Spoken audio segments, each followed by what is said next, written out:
Sebelum kita mulai, aku saranin buat kalian untuk download dulu aplikasinya di link description box. Kalau udah, ayo kita mulai. Kalau sudah di-download, kita install aplikasinya dengan mengklik aplikasi tersebut. Kita tunggu.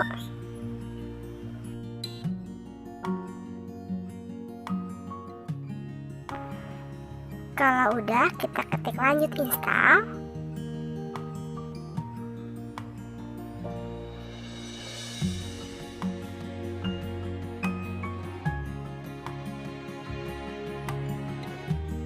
Terus kita pasang.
Kemudian kita masuk ke halaman Kinemasternya, lalu klik bacaan Tatong Bao di sebelah kanan.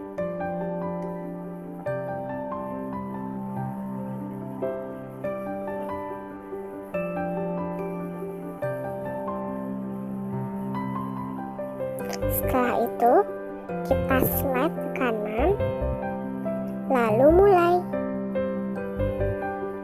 Kinemasternya sudah dapat digunakan. Selamat mencoba.